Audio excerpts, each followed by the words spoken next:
Everyone can now rejoice because this is a non-Myles Garrett or defensive line video. The Lions have had a quiet week, but they have made a move, according to Adam Schefter. This happened quite a few hours ago, but I didn't rush to get to it, but here it is. According to Adam Schefter, the Detroit Lions are adding former NFL quarterback Bruce Gradkowski to their staff as an offensive assistant coach, per source. Gradkowski, who played 11 years in the NFL with the Bucs, Raiders, Bengals, Steelers, and Browns, spent the past 2 seasons as the offensive coordinator and play caller for the St. Louis Battlehawks of the UFL, formerly of the XFL. He informed the Lions last night of his decision to take his first NFL coaching opportunity.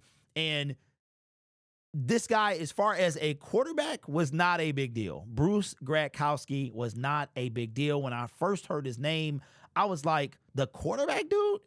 So the Lions are making some moves. I have no feeling about this at all.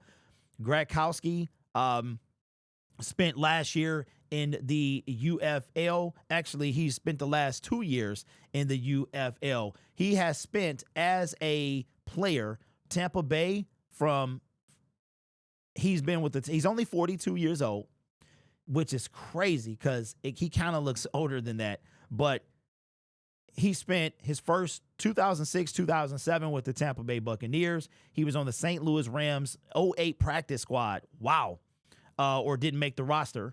The Cleveland Browns in 2008, the Oakland Raiders. Wow, the St. Louis Rams and the Oakland Raiders, 2 teams that are no longer called that. In 2009, 2010, the Cincinnati Bengals from 2011 to 2012, and from 2013 to 2016, he was on the Pittsburgh Steelers, retiring after that. As a coach, he has been with the Anthony Wayne High School in 2017 and 2018. So this is his first year retired, or second year. St. Francis High School in 2021. Toledo offensive analyst in 2022, and then made the jump to the UFL and has been their offensive coordinator for the last 2 seasons. Now, this is kind of interesting because if you watch the Battlehawks had one of the most explosive offenses in the XFL and then the UFL. They were up there.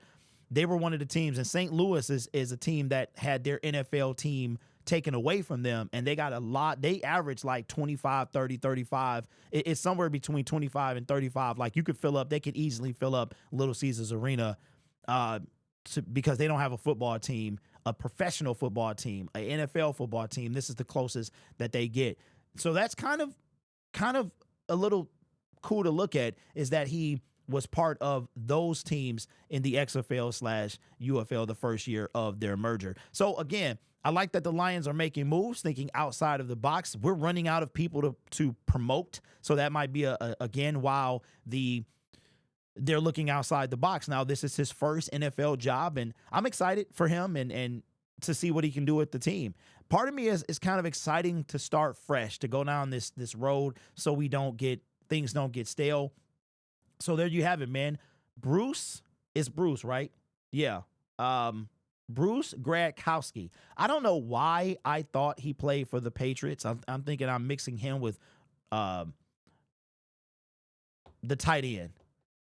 That's what I think. But I could have sworn, man. But I remember him as a quarterback. What team do I really remember him on? Probably the Steelers. It's probably that Steeler era that I remember him on the most. So there you have it, man. Not breaking news, happened almost at 10 o'clock this morning. I just wasn't in the mood to make a video. I said I would get around to it as my day progressed. But there you have it, man. Brought in to be with the Detroit Lions, the offensive assistant coach. And that's what he will be. Played 11 years in the NFL, so I think he will bring something to the team. Let me know your thoughts down in the comments below. This channel is made possible by viewers, subscribers, and members just like you. It's because of your support I get to do what I do. We just completed our just over 3 months YouTube full time. It is definitely an adjustment, but I'm excited because of what it will allow me to do even more.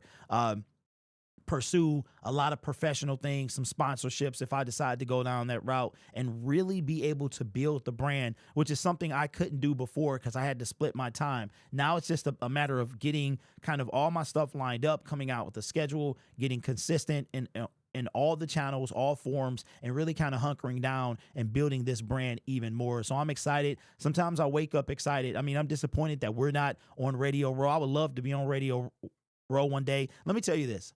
I had a dream that I met Brad Holmes, and I met him. He was walking. I was somewhere. Okay, so here's the story. I was watching the Pistons, and the Pistons arena connected to Ford Field, which is not a thing, but in my dream it did. So Brad Holmes, I'm somewhere in the hallway. Brad Holmes is coming out, and I yell at him, respectfully. I'm like, you got to get a pass rush, man. Go get Myles Garrett. So he turns around. He looks at me. Security is kind of forcing me out. Like, no, you can't. Like, he's off limits. You can't talk to him. So there's a nice little gap, maybe about 10 feet between. And I'm like, Brad, we need you to get a pass rush. It's the same thing I told Matt Patricia when I met him. And I said, we need you to get a pass rush. We need you to. So I bring up. So as security is like kind of pushing me out, Brad stops him and was like, you don't approve. Like, you don't like it. And I'm like, no, man, it's disappointing, So I'm like, you need to go get Myles Garrett. And then after that, I woke up. So, but I wake up and as disappointed as I am that we are not in a Super Bowl. It's good to see Dan Campbell celebrating his anniversary. It's good to see David Montgomery being on Radio Row. It's good to see Jahmyr Gibbs, the guys at the Pro Bowl, knowing that, they got to move on. And last year hurt even more. In 2023, that was devastating. That took me a long time to get over. This wasn't as bad, but I think about how the Lions are I don't know if you guys saw this or know this, but the Lions are one of the top 5 NFL search teams. And I just thought about, man, how great it would have been for the city, for the fan base, for content creation if the Lions could have made the Super Bowl. But I've always said this. If I have to wait for the Lions to make their first Super Bowl and win it, then I'll do that. I will do that. It's tough to regress as far as how far we went this year. It's tough. It's hard to kind of move past that. But if the Lions, I would take this 10 out of 10 times. The constant kind of failure. If we can make the because yes, we make the Super Bowl, we don't win it. We get to check that box, which is progression, but it would be devastating. You don't know if you're going to get back. So if the Lions make their first Super Bowl and all of this is for us to win it when we get there, then it's worth the risk. So I wake up giddy sometimes. Sometimes I don't feel like talking about this team. Sometimes I wake up disappointed and sometimes I don't.